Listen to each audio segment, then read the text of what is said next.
Katie, Manny, welcome. thank you. Happy Friday. Happy Friday. Good to have you. Nice to be here. So, as far as I'm aware, you have a very niche line of work That's right.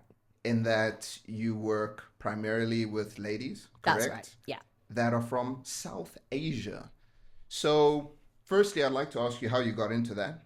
Okay. First, actually, I want you to introduce yourself, Okay. and then we can talk about which regions within South Asia and hmm how you actually got into that line of work. But give us a little bit of background on yourself, Katie. So, my name's Katie. I'm from England. My background is Indian. I am 42 years old. I moved to Australia in 2019, and that's where I got into fitness. So, fitness had never really interested me. I hated the gym. And I moved to Australia and I was like, what are these people doing on the beach at 6 o'clock in the morning, working out? Have they got nothing better to do with their lives? And I'd put on quite a bit of weight at this point and I was living by Bondi Beach and I was like, I hate the way I look. So I started training and I just fell in love with it. It's something that I was like, wow. And my background's psychology. So I've worked a lot within mental health and I just saw how much difference fitness changed my life and how much more confident it made me. And I was like, right, I want to combine fitness and psychology and all the mental health side and just put it together and help women. Okay. Now, me being a brown woman, I attract the brown women. So that's how my niche came to me. I didn't go out looking for my niche.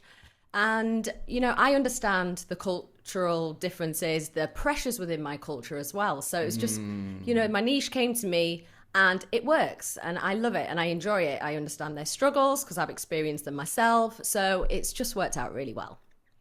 What are some of those struggles? Because I've seen it in my own clients, typically the ones from South Asia, Yeah, that tend to have higher fasting blood glucose, absolutely. Yeah. more of a predisposition to insulin resistance. Yeah.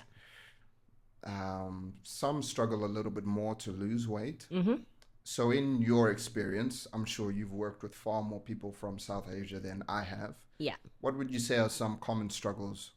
So growing up back in the day, I'm talking my dad's era, they grow up with really fatty Indian food. Delicious, but the amount of butter and ghee and all the richness and the sweet stuff that they have, it's just a norm. So that's been passed down through generations. And there's a lot of pressure to look a certain way. And it's really funny in our culture. If someone's big, they refer to them as healthy. And I'm like, I'm so confused by that term. Oh, she's a bit healthy, but that means they're overweight, right? So it's Interesting. it's very strange. And now, obviously, fitness is becoming more of a thing within the South Asian community. More people are training, even in India. I went there recently. So many more gyms, Yeah. and people are really looking after their health and fitness. But you can go to an Indian wedding and someone will say to you, we call them aunties, everyone's your auntie and everyone's your uncle, right? Yeah. They'll be like, oh, you've put on a bit of weight. Oh, don't you think you should start exercising? Oh, you need to start eating better. And people are just so blunt and rude and honest. And it can be really hurtful. At one point I was super skinny and they were like, oh, don't you eat anything? What's wrong with you? And then when I'd put weight on, they're like, oh, you've put weight on now. People will say it how it is. And I remember stopping going to Indian weddings because I didn't want the comments. A lot of the comments were not being married at my age as well, because it's not the done thing to be It's a big unmarried. expectation. That's it, yeah. So unmarried, no kids, no house at my age, living at the other side of the world is not the done thing within my culture. Okay, so I want to talk about that as well, but you did mention that within the Indian culture, when people are overweight, they're seen as being healthy. Do you know where that comes from? Because it's similar in South Africa. Is it? I think different regions of the world hold to kind of different extremes, where in the West, it's kind of like the forever pursuit of skinny. Yeah. And like women cannot be small or skinny enough. Absolutely. Yeah. Whereas in South Africa, I think it tilts a little bit the other way. Yeah. And we're chasing the USA in terms of like obesity rates and Right, that kind okay. of thing. I do understand Yeah. that there is biologically a signal that when someone has a good amount of body fat, they're seen as healthy in a reproductive sense. So I understand that. Yeah. But then with what you've experienced back at home in South Asia, maybe with some of your clients, where is that coming from? And what is the line? Where's the line with this healthy level of There's no overweightness? But the thing about the term healthy is it's not a positive comment. It's an insult, right? Whereas it's an underhanded insult. It's an underhanded, I can't speak, underhanded insult, okay? So, oh, she's very healthy, but they say it obviously in an Indian accent. My Indian accent is terrible, so I won't even attempt to do it, okay? But it's not a compliment. So saying someone's healthy is saying, oh, they're overweight. They need to do something about their weight. Whereas obviously if we describe healthy in our terms, it's, they train, they eat well, they sleep well, they look after themselves. So it's a backhanded insult, but the term used is incorrect. So then what is actually considered as healthy back home in India? They like the slim girls. Okay, they're like the whites, the paler the skin you've got, the better.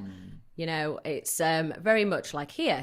There's face lightening creams around on sale everywhere. Even when I was younger, I remember wearing it as well. I was really, really pale before I got a tan and it kind of stuck. And I got a lot of Indian modeling jobs purely because my skin was lighter. Now, if I went to go and do it now, they'd be like, oh, she's probably a bit too dark.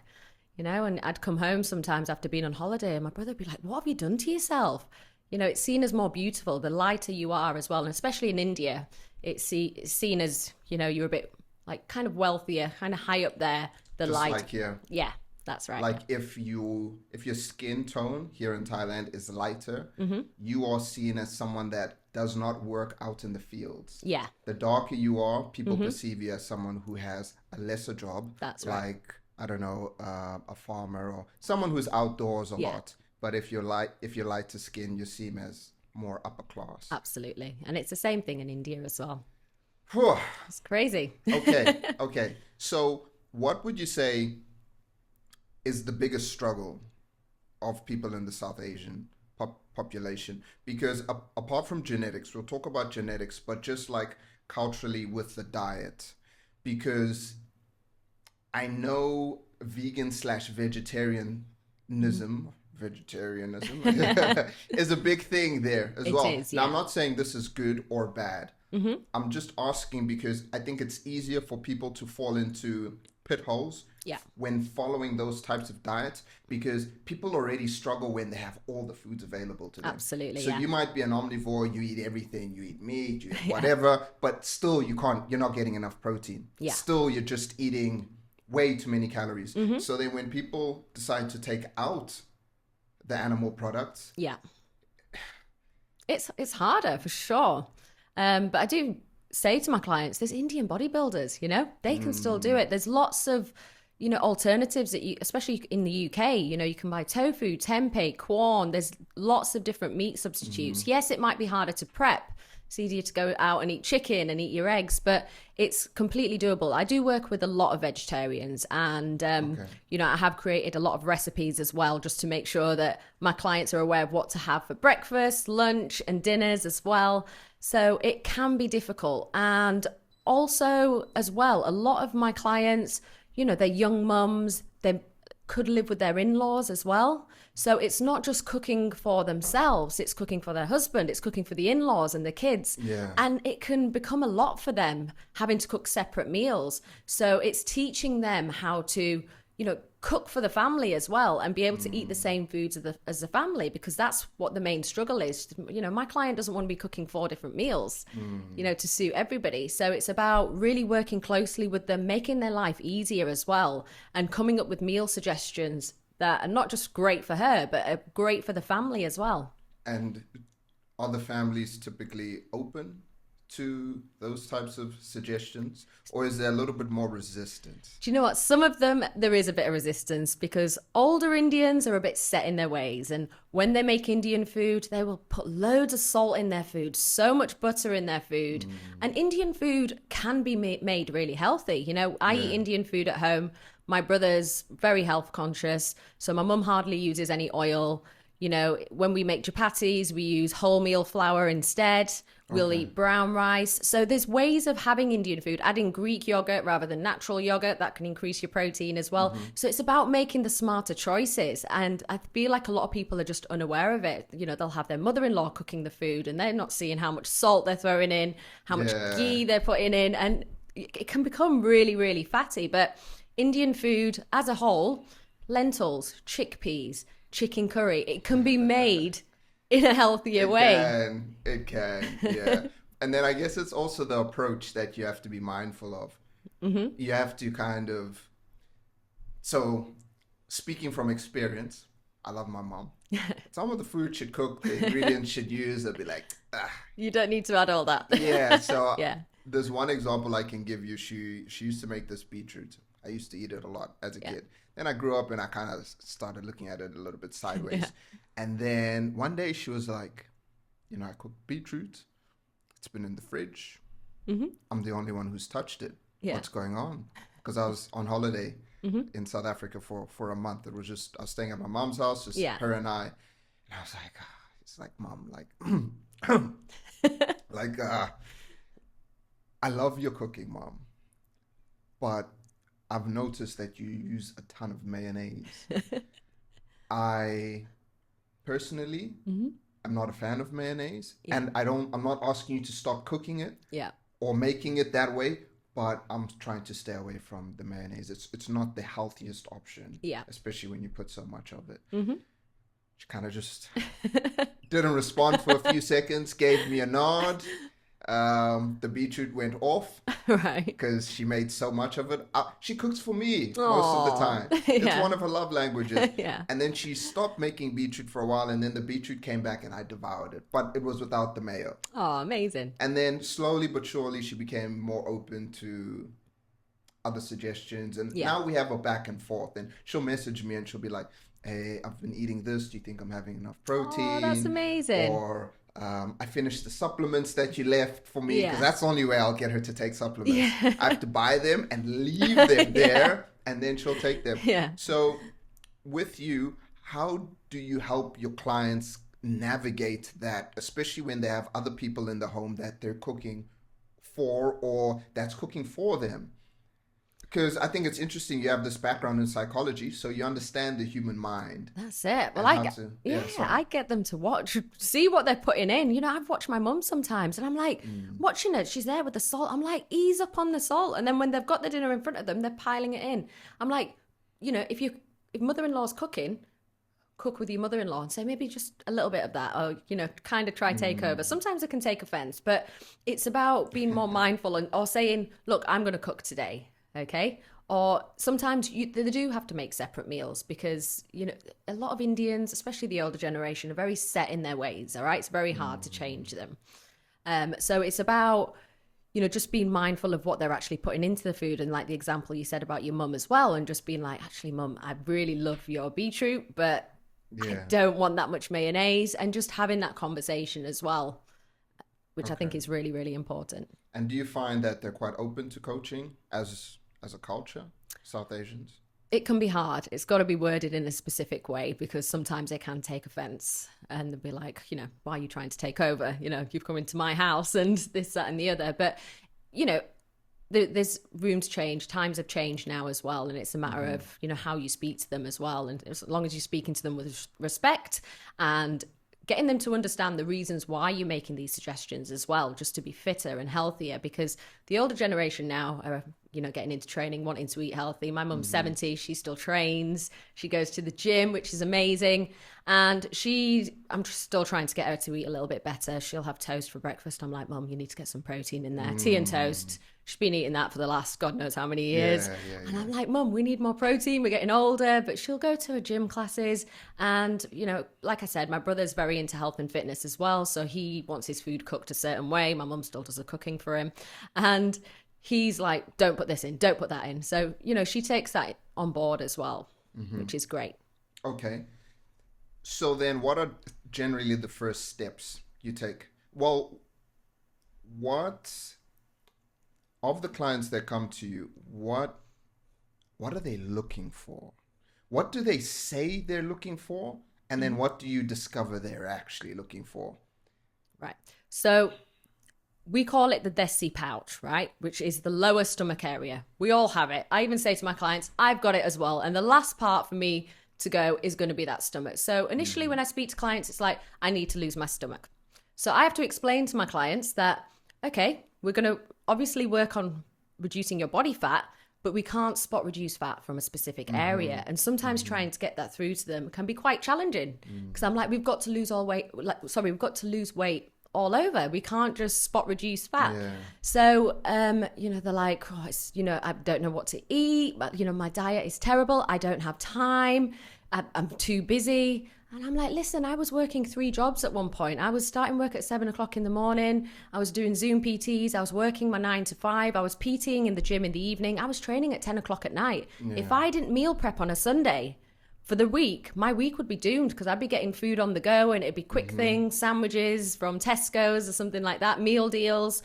So it's about, I really focus on managing time with my clients. So really setting a routine. So it's like, right, okay, where do you have time to get your steps in? Where do you have time to get your workouts in? Yeah. Schedule them into your diary like you would work appointments and meetings, and around the children as well. And a lot of my clients don't have much time, or they're young mums and they're working from home. So I'm like, okay, you don't need to go to the gym. You can still work out at home. Exactly. In lockdown, how many people started training in lockdown and got into the best shape of their lives? Yeah. They weren't going to the gym. So it's about making it more manageable for them. Like, I understand that we have busy, once you've got kids, and if you do live with your in-laws, it can be really hard to fit things in. So it's about really working hard on trying to get that structure and routine. And when they're like, oh, well, if I know I have to do this in the morning, I know I have to do this. So there's a lot of hand holding that goes on, don't get me wrong. And I get a lot of messages, even from friends that are online coaches. They're like, bloody hell, Katy, your phone is going off. And I'm like, yeah, but that's part of my job, and I love what I do. Okay, so meal prepping is a big one. Yeah, absolutely. So start the day, or rather start the week with the right things in the fridge. That's it. Sorry, yes? Oh, sorry, I keep interrupting you. No. Even if it's just one meal. Like, I used to prep my lunches because that was the hardest one for me. So I'd have breakfast at home, which was an easy breakfast. It was overnight oats. I'd literally just grab it, throw my protein powder in the morning, eat that, and then I'm off. But it was the lunches that was hard for me. But when I, came home in the evenings, I found it, I could eat what my mum had made, or I could make something really quickly in the air fryer. Yeah. So for me, it was just lunches. So it's working out what meals I'd need to prep, and being like, right, okay, as long as I've got that organized, my week is going to run smoothly. Great point. Figuring out where the holes in your nutrition game are, because people tend to think I'm sure you've heard this a lot, but that there's just like one solution for everyone. Yeah. And it's like, okay, if you are struggling, you have to pay attention, right? You have to, like, in your example, see, okay, it was lunch that was the issue. That was lunch where you're struggling. I'm sure you see this a lot with the ladies that are skipping meals, and they're like, oh, but I had 2 eggs, at lunch. It's like, okay, look, it's great that you're trying to get protein and you're trying to get them from the eggs, but look, eggs, it's not enough. You're only maybe getting 10, 12 grams from that. So paying attention and finding out where the holes are. Now, since this population that you typically work with have some of these issues genetically, how do you work your way around those? Like, I have one client that took forever to bring his fasting blood glucose down. Yeah. While eating like 30 to 40 grams of carbs a day. Yeah. So when you're helping them arrange their eating, where do you typically start? I'm sure you get them eating enough protein, but do you focus on the timing of certain foods like carbohydrates, or do you focus on the order in which people eat their meals, start with protein and fat and then maybe some carbs? Like, what's your thinking around that? I do it more around timing. So, they log their food. I get them to all log. Some clients send me pictures as well, and I look at their food choices as well, because genetics do play a huge part. And to be honest, as South Asians, we're not blessed with the best genes. And I'll be completely honest with you, and it's a known fact that we're really not. So it can be a lot harder to achieve results and to get weight loss. but you've got to be consistent. So I think timings of the meals as well. A lot of my clients skip breakfast, right? So I'm like, right, even if you get a protein smoothie in the morning, you need to be having something to hit your protein. A lot of South Asians don't eat enough protein.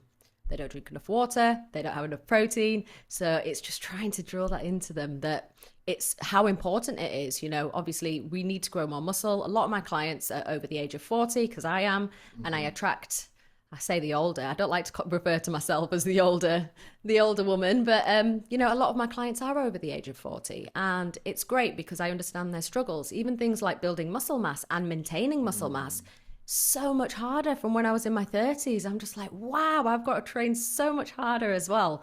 And then the food is the most important part. So obviously from my experiences on my journey, I share a lot of that with my clients, whether that's through doing, you know, live calls, group calls with them, little seminars, or, you know, one-to-one calls with them, and working out what's working for them and what's not. Because, you know, I could say you could, you know, just have like a high protein and high fats breakfast, and then we'll add some carbs in at lunchtime. But it doesn't work for everyone as well. So it's about finding what works for them. So it can be a challenge. I'm not going to lie. It can be a challenge, but it's a great challenge for me to work on, you know? Once the results start coming, Once they come, they start feeling better energy levels. Absolutely. So with the muscle building, how have you had to change your training in relation to what you're doing in your 30s to what you're doing now?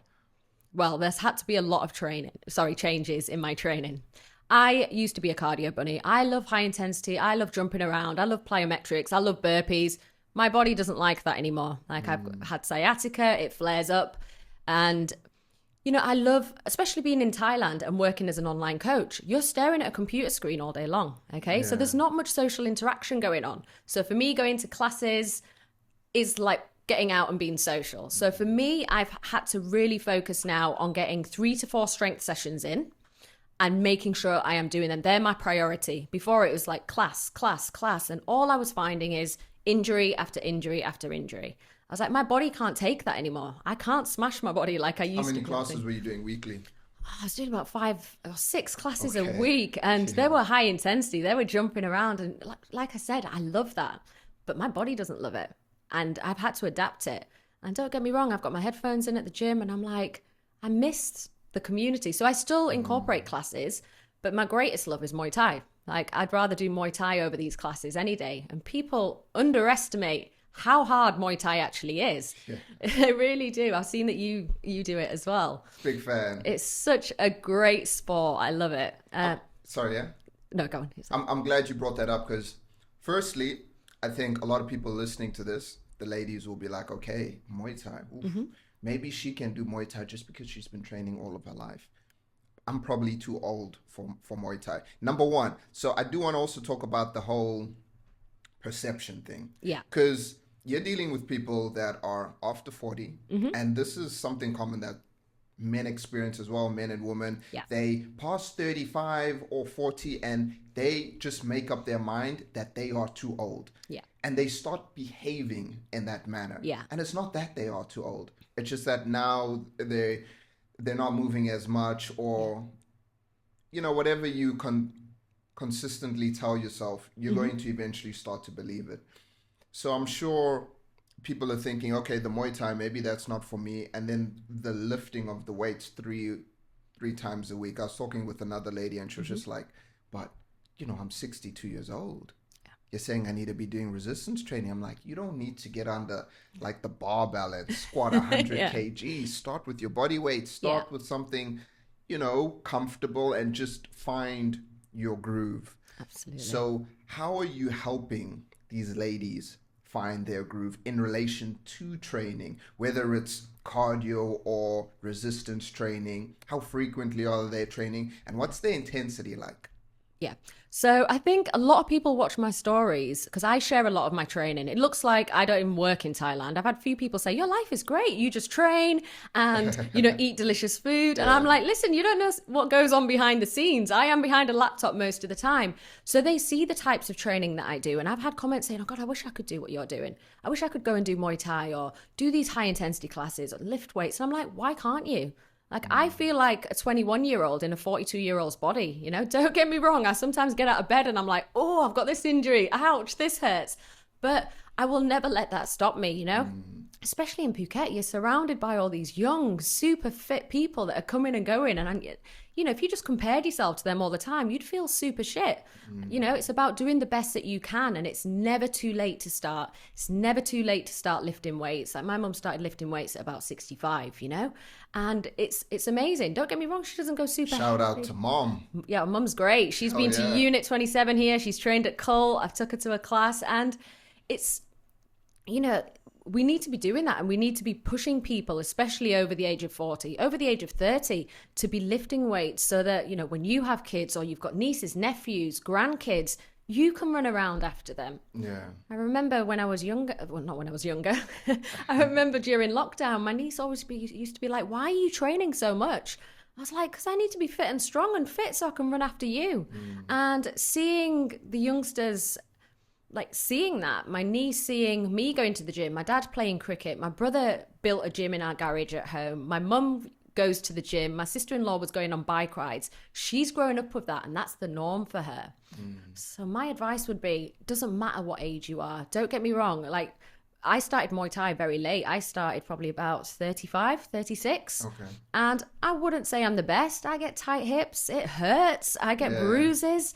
But I absolutely love it. And it's something that I will continue doing. You know, a lot of people are like, do you want to fight? And I'm like, 42, getting an elbow to the face. I'm like, oh, concussions. If I was 32, maybe. But then I'm like, actually, I'm never going to say never, because I might get to a point where I feel like, actually, yeah, you know what? I just want to try it. I just want to mark that off my bucket list and do it. And age should never be a factor. You should do whatever you want at any age. It doesn't matter. You're never too old to start on a health and fitness journey. You're never too late to start a certain sport. You know, if you want to do BJJ, it takes 10 years to get to a black belt minimum. You know, you could start at 35. You could start at 40 and have your black belt at 50. You know, there's no stopping you. You can do whatever you want in life. Just have to try and be smart about it and have a decent structure. Yeah. Make sure you're recovering well enough, because working with ladies after the age of 40, of course, perimenopause comes into the conversation. Absolutely. Where for some, if they're not careful, it's like a fall off a cliff. It is. In relation to muscle mass and storage of body fat. Sleep becomes an issue. Yeah. After a number of years, bone mineral density. So with all of that in mind, how are you supporting them in that regard? What kind of tools or strategies do you have in place for these ladies that are above 40? So I've got a lot of clients that are going through, they're either going through perimenopause or, you know, they've been through it. So, you know, I do their training program for them. They give me updates on how they're finding it, what they're struggling with. You know, obviously I still incorporate cardio into their sessions as well, because they need that for heart health. But it's really working around how they're finding their program. So getting the feedback from them, you know, if they're like, oh, this was really hard, I really struggled with this. And it's not about me just giving a generic program and saying, go and do that for the next 12, 16, 20 weeks. You know, I want feedback on it. Is this helping? Is this working? Am I seeing, you know, from your nutrition as well? Are we seeing results? If we're not, we change it up. We mix it up. The training's not working for you. If you're getting, you know, if you're getting all these little niggles and injuries, because I know I get these injuries all the time, and I have to adapt my training constantly. You know, I do my training plan for the week or the 2 weeks ahead. But sometimes that has to change, because I'm like, oh, I woke up this morning and my sciatica's kicking in a little bit. Right. How do I adapt it? I'm still going to train. So I just need to train smarter, right? And I need to train around these injuries. And people think once I've got an injury, that's it, I'm done. I need to have 2 months off, 3 months off. That's not the case. And do you find they respond better to heavier weights, less repetition, or more reps and lighter weight? Generally speaking, I find the more reps, lighter weight. And I just get them to slow it down, you know, increasing that time under tension. So I did an injury rehab program myself where my sciatica program flared up really, really bad. And I was in the gym and I had a coach at the time, and he had me doing shoulder presses with 5 kg dumbbells. And I was like, people in this gym know I'm PT and I'm there with my 5 kg dumbbells. And he's like, slow that movement right down. So I'm the slowest I could go. and then coming back up, and even leg press as well, coming down for 3-4 counts, holding at the bottom for 2 counts, and then driving up.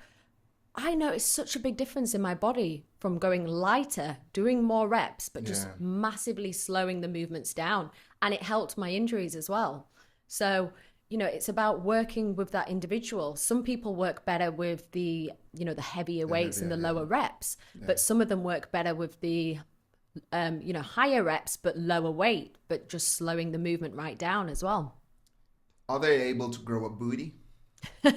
Well, I've heard that the Asian population struggles at times to grow the dump truck. it's the biggest struggle of my life. And, you know, I think we're not blessed with the glutes. I'll tell you that. You know, some people are, and some people are like, you know, as a coach, we're like, we can work on our glutes, but South Asians, I don't know what it is. It's the flat ass gene. I don't know. It just doesn't grow. It doesn't grow. My mum's got a pancake ass. Me, I work at my ass, but it takes time. What about clients that you've been working with, or even friends that you've known and they've been working on their glutes for like 5 years?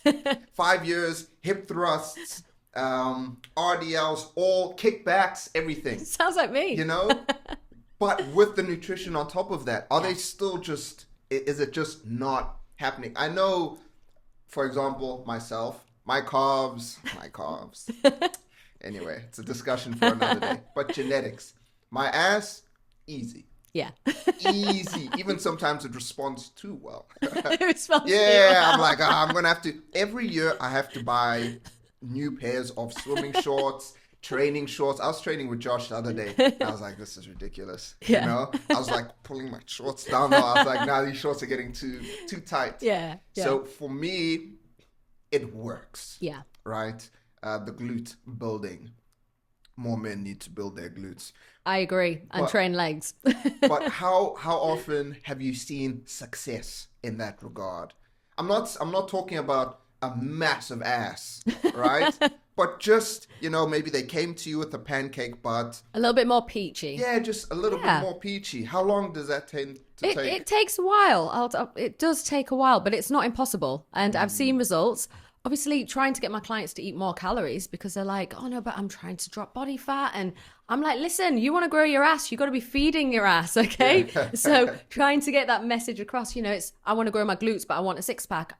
Which one do you want, right? Do you want the glutes? Do you want the 6-pack, right? So it's just really getting the clear answer on what it is they specifically want at that time, you know, putting them on a bulk. And it's like, oh shit, I can't eat that much food. Do you want an ass or not? Like, you know, you've got to feed your muscles. And don't get me wrong, it can be a challenge. So, you know, getting them up to bulk, getting them through the shred phase as well, and explaining why we're doing this and the processes behind it. Because I feel like a lot of the times I have to really explain to my clients why I'm doing a certain thing. Oh, but I'm used to eating this amount. Yeah, but where's that got you? It hasn't got you very far. So, you know, sitting down with them. And I feel like that's where my psychology background really helps, just to get them to really understand, you know, what we're doing. So don't get me wrong. Sometimes I can be on calls or, you know, I can be over explaining things 2, 3 times. And I'm like, look, I just need you to get it and to understand. Just follow what I'm saying and it'll work for you. So it's not impossible. It is completely doable. It just takes a little bit longer to get the message across on how to implement it. And to actually send the neurological message to the actual glutes to grow as well. But could you just explain for those listening that do not know what a bulk is? Could you just break that down for them? So obviously that's just eating in a calorie surplus and lifting in the gym. Okay. So a lot of my clients are so used to, you know, overly restricting themselves, you know, cutting out carbs completely from their diet. And it's like, carbs are not the enemy. We need carbs. We need them to grow muscle. We need them to have the energy to lift heavy in the gym. We need it for brain function.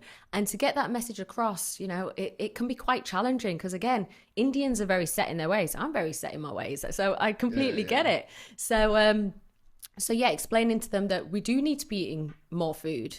And they're like, yeah, but I'm going to gain loads of weight. And I'm like, guys, the more muscle we have on the body, the more fat we burn even when we're not training. So the ultimate goal is We want more muscle, okay? So I get a lot of calls. I just want to look toned, but I don't want to look too manly. I'm like, listen, you're not going to look manly unless you are eating a ridiculous amount of protein. You're lifting some heavy ass weights and you're taking all these different supplements. You're not going to look like the Incredible Hulk. Yeah. So please just follow what I'm saying. So sometimes I have to just take a moment, stay calm, and be like, okay, just imagine this was you before you even knew anything about fitness and health and training, right? You're explaining to people, like when I was younger, I didn't have a clue. I was doing my own research. So I have to remind myself that constantly that, there was a time when I didn't know anything about it. Yeah. So it's just a matter of sitting down, having the conversation with them, explaining it in really clear terms, not using all these fancy terms as well. Like you see it all over Instagram at the moment. And I'm like, nobody understands what you're talking Too much about. Technical language. Absolutely. Just clear, simple, precise, to the point. Get that message across so the person at the other end knows what you're talking about. You don't need to look like you're stupidly intelligent online by using all these fancy terms. And yeah. The thing is, sometimes, especially when you're starting out, I did that when I started out. Yeah. When I first started posting, talking content, because I wanted to seem like I knew what I was talking about. Yeah. I knew what I was talking about, but I was anxious about actually putting it out there to the world. And then I'd watch it back and it just sounded very robotic. And I was like, no one's actually going to be able to resonate with this, except for other coaches that might be nerds like myself. And then that's actually what happened. And then the people that I was trying to talk to, they just weren't responding. Absolutely. So when you're helping these ladies eat enough calories to slowly put on weight, generally speaking, how long do they do this for? Or when do you normally pull them back? What kind of things do you look for to signal to yourself that says, okay, this lady has bulked enough. We can maybe put her into maintenance calories, or maybe you're going to have to put her into a calorie deficit again. And then she goes into maintenance and she's good to go. I generally say around 3 months, 3-4 months. It can be. It depends on the individual as well, because like I said, growing muscle as a South Asian, it's a lot harder. Yeah. So even being on the bulk, so it's always dependent on the individual and how much they're adhering to it as well, and if they're actually eating those calories and really following it as well. Because I found a lot of the time in my coaching, it's very hand holding, and I've got to be there. And don't get me wrong, I don't mind doing that. I like hand holding in which regard? I'll be checking. I'll be like, why has she not done this? Why has she not done this? Or, I'll get messages saying, oh, I'm having a really bad week. This is happening. This is happening. And, I might have to jump on calls. But again, it's part of my job and that's what I need to do. So it's like, oh, I'm really struggling with this. And, I get questions that, they could be put, I've got a WhatsApp group. It could be put on the WhatsApp group and people will respond to that. But I get a lot of messages throughout the day, and I'm going off topic a little bit now. Are they usually struggling psychologically? Like is it the case that they're messaging you and they're saying, hey, Katy, I know I've been bulking, but I woke up today and I looked in the mirror and I feel like, I'm fat now. Yeah. They're not. Yeah. But they kind of have this thing in their head. Or is it that they feel that there are too many things to juggle, and the stress from work, the stress from the husband, the stress from the kids, and then they feel like staying on top of their nutrition and their training is another added stress, and they're feeling a little bit overwhelmed? I'm guessing there's a bit of all of that. Yeah. But generally speaking, which out of those do you find pops up the most? I think it's the second one. So it's the family, the juggling the family, the husband, and, a lot of events coming up, birthdays, holidays, and they just get really overwhelmed. And they're like, I can't be doing this. I'm prepping my own food. And they really struggle with the time management. And they're like, oh, maybe I should have joined then, or, I should have joined then. But I always say to them, life will always happen. There's always going to be something that comes up. There'll be that holiday, there'll be that birthday, right? So, when they initially get on the call with me, that's the time where they're like, right, something needs to change. And then I try to make it as easy for them as possible because I know that they're busy and this has got to fit into their lifestyle too. Okay. So I always say to them, I don't want you to feel overly restricted. I don't want this to be an added stress. If it is an added stress, let me know what's stressing you out. And if I can help you with that, if we can change things to make it work for you, then we can change it around slightly. But it's definitely the family, it's the juggling. I would push back slightly there. Just fix this microphone and say, I think it has to be an added stress. Yeah. It's going to be initially. When you're trying to learn a new skill, whether it's tracking the calories, lifting, look, there's going to be some frustration. Absolutely. I do agree with you that I think over the medium to long term, it should be relatively effortless. But you have to go over that bump initially where it's like, okay, how do I even use this app? To track the food. So what do you do then if your client's like, I can't do this is getting too much, I just don't have the time, I need to stop? So what would your response be to that?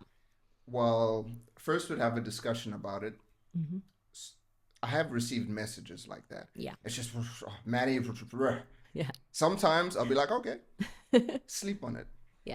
Sleep on it. Maybe our next call is coming up in a day, 2 days. Be like, just sleep on it. Because sometimes maybe it was just a stressful day.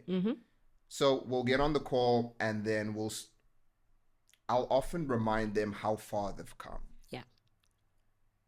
Because it's very common, especially with ladies, that they really undereat. And I just show them their numbers. And I'm like, remember when you came to me and you're eating 700 calories a day and 30 grams of protein? Well, look at how well you're sleeping. Look at your energy levels.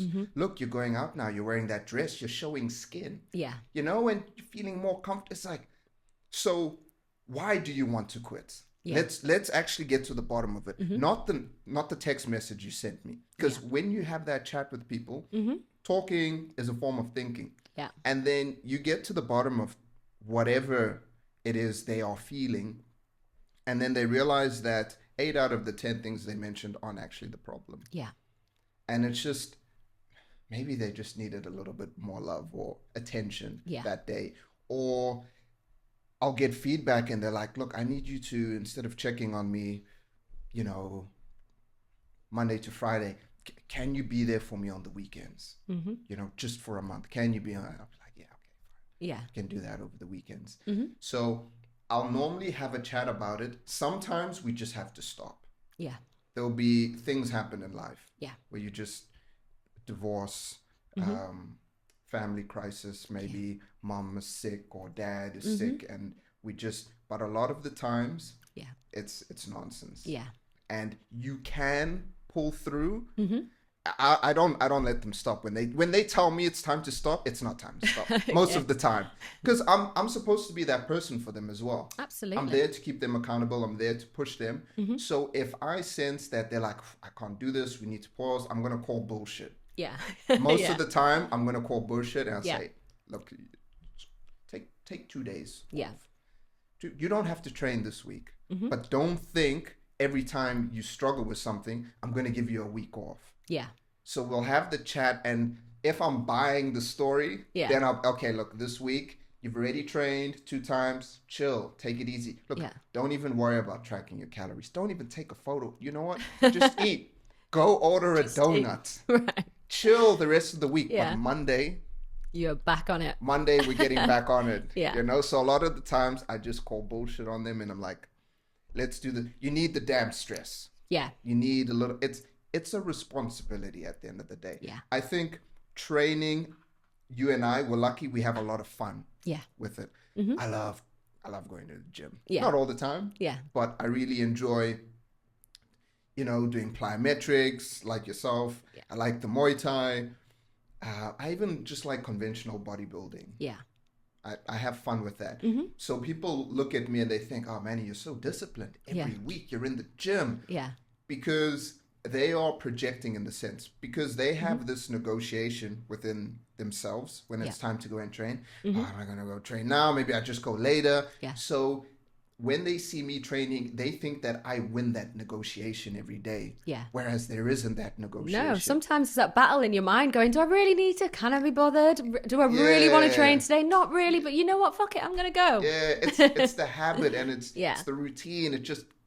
It feeds into itself. That's it. So I understand that for some of us it's fun and that makes it easier. But at the end of the day, there's that responsibility to yourself. Yeah. You gotta go. You gotta go. You gotta get it done. You gotta go. You gotta eat that protein. You gotta get that sleep.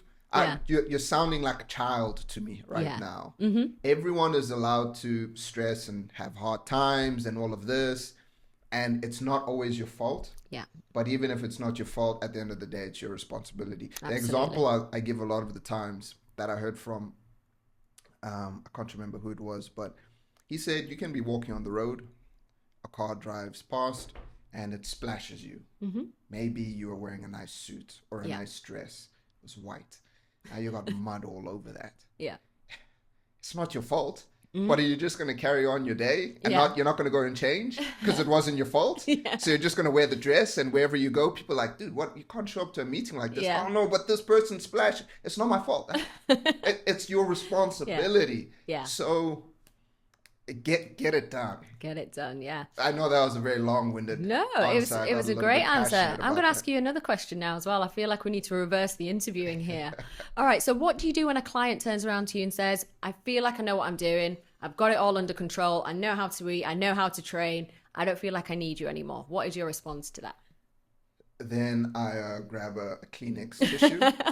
I dab my eyes and I'm like, my work here is done. My work here. If that is truly the case, I'll tell people before I work with them, I'm like, look, the goal, we're going to do all the things. We're going to do all the superficial, whatever aesthetic targets you might have. You want a smaller waist, you want bigger guns, whatever. We're going to do all that. We're going to help you with whatever conditions you're struggling with. But I'm going to be teaching you as we go. Yeah. And if the day comes where our 1 year contract is up, we go our separate ways, and you fall off the rails immediately, then I did a very poor job. Yeah. So I'll tell them, it would be fantastic for my bank account if you could be forever reliant on me. Yeah. But that's not the goal. That's it, yeah. Right? Now, I have some clients that do want to work with me forever. I still teach them, but they just like the ease of things. I'm pretty sure if I let them go, if I was like, shoot, go, they'd be fine. Yeah. But they just want to be told. So it does happen where it's like we've been together for a while. You don't need me. Yeah. And then maybe they'll call me in a year's time because now the goals have changed. Initially, it was the weight loss and better energy. Now they've got all that. They're training. They're stronger, and they're like, look, I've got this race. I want to do this race. I've got this fight. And it's like, oof. Yeah. Okay, so we're not worried about the weight loss at the moment. We're just thinking about performance. Yeah. Or A, B, and C. So that does happen. But if it happens in the first month, I'm calling bullshit again. Same, yeah. But I tell everyone I work with that initially it's going to be a 6 month to a 1 year commitment, depending on the person. Yeah. Right? Might be 6, might be 8. But if you come to me and you want a month, I'm not the guy for you. Absolutely, yeah. 2 months, I'm not the guy for you. It's going to be long term. And then once I feel that you can fly away and leave the nest, that's we're it. good. Now I will reverse the question to you. Right, okay. And I will ask you, so if a client comes to you and they want to quit, what is your typical response? So again, if it's after a month, I haven't seen any results. I'm like, you ain't going to see results. You might not see anything in a month, you know? We need to be doing this longer term. So this is why on the initial calls, I'm like, I get the question a lot, how long is it going to take me? And I'm like, how hard are you willing to work? That is a question. You know, everyone's body is different. Everyone responds differently as well. So again, if they come to me after a month or 2 months saying, oh, I feel like I know everything now. I'm like, really? Okay. So you think you can go at this at your own? You know how to train? You know how to eat? Yeah, I feel like I've got it. You know, there's been a couple of times where a client said that to me and I was like, do you know what? This is what the client wants. It was 3 months. I was like, okay, go for it. 2 weeks later, I get a message, Katy, I need to come back on the program. And sometimes I'm like, I just want them to go and see for themselves. You know, as a coach as well, like, I don't know about you, but I've worked with quite a few coaches as well, because, you know, sometimes we need that accountability. Yeah, we need that exactly. kick up the arse, or we need, you know, we want to learn different things as well. And I just think it's so important as well for coaches to have coaches and to go on that same journey as well, and to be like, right, okay, I don't need to think about what I need to, it's all there for me. Yes, I coach other people, but sometimes I want that accountability. Yeah. So I think it's so important. Like, when people say they want to drop off after 12 weeks, or I'm not seeing incredible results, I'm like, or they'll ask me, how long did it take you to get to where you are now? I'm like, this has been years of consistency. Long It was time. a long Yeah, time. You know, I didn't yeah. just wake up and, you know, obviously being 42 now, we lose a certain percentage of muscle mass each year. And, you know, there was a time last month where I really lost my appetite. I was going through a bit of a challenging time. And as soon as I have something stressful going on in my life, I lose my appetite. I sometimes wish I was an emotional eater, because I'm like, I need to be eating more food. So I'm there going, right, I need to get more food in me. I'm going for these protein shakes that have got about 600-700 calories in, because I'm like, my appetite has just gone. So, and the first thing, all I think about is, I'm going to lose muscle. I'm going to lose muscle. I don't want to lose that muscle I've worked so damn hard to build, you know? Yeah. And people don't realize how easy it is to lose muscle. So it can be really challenging sometimes with some clients who are like, you know, I just can't fit this into my life. I'm so busy. But I'll get them on a call and I'll explain and, you know, explain that, yes, it's not an easy journey to be on, but it'll be one of the best journeys that you ever go on, because bettering yourself and feeling better within yourself, it doesn't just impact you, it impacts your family, it impacts your children. And Exactly. you know, you go to Indian weddings and you're glowing. Like, a lot of people are like, I'm so self-conscious, I can't fit into this outfit.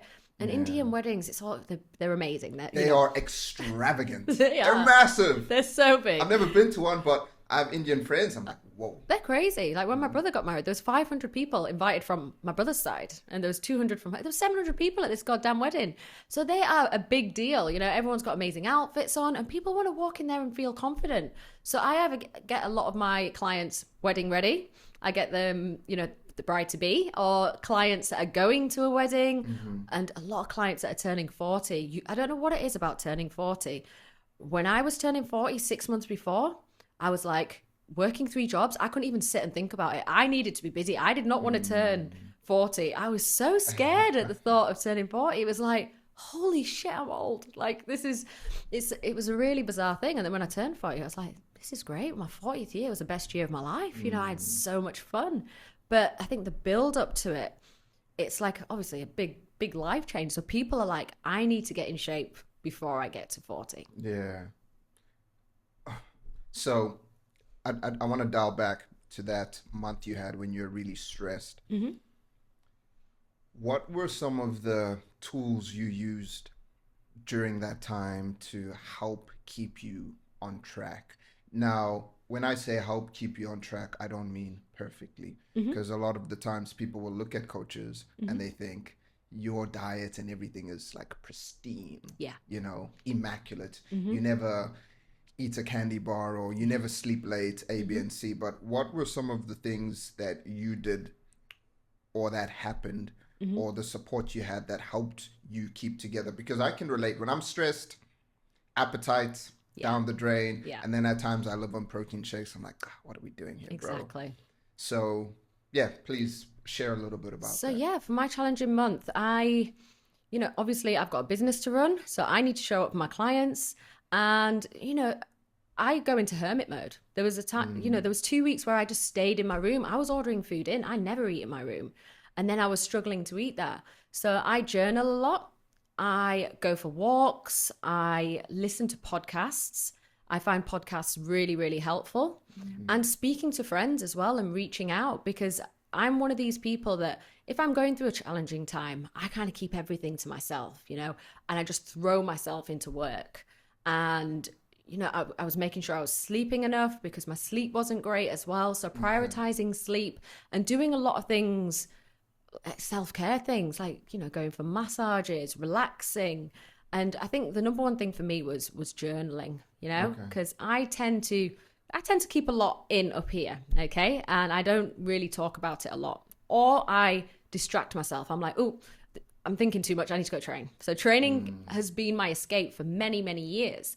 And so it's just about keeping busy and also having that time as well to sit with my thoughts. Like I went to Krabi last week for 3 days and I just needed to go to a different environment. I was still working from there. Okay. And I sat a lot with my thoughts, whereas usually I'd run away from it. I'd be like, nah, this is too much. I need to keep myself busy. Yeah, constantly distracting. And I was like, actually, no, I need to sit with this. I need to feel it. I need to go through this. And for me, that was a massive breakthrough. And it was so helpful. Just a different environment for a few days, a different hotel, time on my own, time to sit with my thoughts and not escape them thoughts by running to the gym, going here, doing this, and really putting my all into my work as well. Because at one point, my work was slipping, and this is my business. I've been growing this business for a long time and I'm proud of what I've... It's your baby. It's my baby and I'm proud of what I've achieved. And, and seeing my clients doing well is what makes me happy. Seeing them losing weight or building muscle, achieving the goals that they want to achieve. And I'm like, okay, everyone in their life will go through a difficult time. Clients will, friends will, family, everyone. We all go through it. So it's just a matter of how you sort of look after yourself in that situation, and protect yourself and, realize that it's okay not to always be okay. And, on social media, people, it's a very different image that's portrayed on social media. I can get my camera, I'm so confident and, I'm talking away, I put my phone down, I'm just like, breathe, and, that's why I do like to share some stuff as well about what I'm going through on social media, because people see as individuals in the fitness industry as everything's great, training's great, nutrition's great, sleep's great. Our life's not always great, but what we share on social media, we want to portray this image of, positivity and, because that's who we are. But some people actually want to see the real you and that you're human and that you go through these things. And, our life's not always perfect. It's more relatable. Absolutely. As well, when people can see some of the less pretty, less extravagant. I'm very fortunate. I did an exercise once with Paula and the prompt was describe your perfect day. And I just described my everyday. Aww. So I understand. I'm very lucky in that regard. If I describe my perfect day, it's what I do every day. Yeah. This kind of stuff, podcasting, checking with the client, make some money here, some gains, some sauna, ice bath. I know I'm very, very lucky in that regard. But like you said, there are times where maybe life throws certain things, family, A, B, and C. So when you find that maybe you're leaning on fitness too much as a crutch, what are the telltale signs of that? Because I think it's great for people to use exercise as a means to buffer stress. I think that is phenomenal. I'm not trying to disregard that. But you can take that too far. You can take it too far. You can. So how do you know when you're kind of drifting off, when you're just maybe, or if you even do it, maybe you're not the type of person that will be destroying yourself in the gym every day when you're stressed. Or maybe you're not the type of person that if you indulge a little bit too much in food, then the next day you go for a 2-hour run or 2 hours on the treadmill. But do you find yourself kind of slipping into that area where the amount of training you're doing isn't healthy and you're not attaining much benefit from it? You're just using it as a means of distraction or to punish yourself in some ways. Yeah, so I don't think I use it to punish myself. I use it more as a distraction mechanism, okay? And I'm obviously realize when I wake up the next morning and I'm like, ouch, Katie, everything hurts right now. You need to rein it in a little bit. So I'm like, okay, go for a walk, go out into nature. We're so fortunate to live in such a beautiful country. And it's obviously summer now in the UK. Get out there and go for a walk instead. So, like I said, I wish I was an emotional eater. And I always say to my clients as well, protein powders, use them as supplements. If you can get your protein from food, eat the food, right? So when my appetite goes and I'm like, I just need to get the calories in, the first thing I go to is protein shakes with oats in, banana, peanut butter, heavy protein shakes, milk, because I'm like, you drink your calories. I'm drinking my calories. And I'm Yeah. like, actually, Katie, would you advise your clients to do that? No. So why are you doing that? So, it's about, just really recognizing and, going through what you're going through. Yeah, because we will go through difficult times, but, making sure I'm going out to eat and getting my chicken, having my carbs, having my veggies, and nourishing my body right as well, because that's going to make me feel better. Not just, I can't be drinking 3 protein shakes a day. Tell me about it. I'll often fall into that trap when I'm stressed. Yeah. But it does. What I try to do is, like you said, go out and eat. Because if I go out and eat, then sometimes my appetite returns. Yeah. Like slightly when I'm just looking at the menu, like, oh, I haven't had that in a while, but Yeah. I'll still struggle to enjoy the food. So what advice do you give to your clients when they are stressed and you notice the calorie intake is coming down, or maybe the calorie intake is climbing too far up because they are emotional eaters? Yeah. How do you kind of rein them in? To be honest, I think the majority of my clients are emotional eaters. So, having the conversations with them about their goals. All right, so what foods can we swap? All right, I know you're an emotional eater, right? We've got this amount of calories. You're wanting to lose X amount of weight by this specific date. You eating that, is this aligning with your goals? Is this going to get you closer to your goals? So really breaking it down for them and being like, okay, it's okay to have a little of what you enjoy. And this is what I stress about my program as well. Like, it's not about overly restricting yourself. Like, my favorite food is chips. I love ice cream. I love sweets. Chips like crisps? Oh, or no. like Fries. French fries. Okay, yeah. They're my favorite. So I'm not going to stop eating them. I like drink, I love a beer. I love a glass of wine. So, as long as it's fitting within your macros. So, with my emotional eaters, I'll say to them, I'll give them different options of what they can have, All right. So if you're there and you're ready to reach for the crisps, the Doritos and the dip and, whatever else, I'll give them options and alternatives on what they can have as well. A lot of the time I jump on calls with them. Yesterday, actually, I had a call with a client. She's gone through a breakup. She was crying down the phone. So I think a lot of our job is, it's not just about health and nutrition. It's about what's going on in their life as well. And this is why I love that I have the background within mental health and, trauma and things like that, because I feel like it really helps. Because initially she was like, I don't know if I can carry on with this program. I'm like, the worst thing you could possibly do right now is leave this program. You're going through all of this. Right, this is going to help you through your breakup, all right? Give them the reasons why. Give them the tools and resources. Exercise is going to make you feel better. Eating the right foods is going to make you feel better. Making sure you're eating enough food, because this one client is a client that doesn't eat when she's upset. Okay. So, just really monitoring her food, and I check in with her daily. If she needs a call every day, I will jump on a 10, 15-minute call with her to see if she's okay. If she's not eating, I can see what she's logged. I'll be messaging her, and just being on her case. And it's leaving notes. Yeah, and just having that accountability and having someone there as well. And she was so appreciative. She's like, it's really nice that you care, not just as a coach. And, that's part of our job as well. We're not just a health and fitness coach. We are a therapist sometimes, Most times. Most of the time we are, times, Absolutely. The relationship always starts very professional. Yeah. You have those calls. It's like, okay, did you hit your targets, training, nutrition, and then 2 weeks or a month down the line, it turns into like, oh, I can't believe what my wife said or what my husband said, or Manny, like this happened. And I quite enjoy that side of the work, but it's important because you need to build trust. Yeah. With our line of work, there's some vulnerability in that. Often one of the first things I'll hear from people that reach out to me is like, oof, I'm quite embarrassed about this.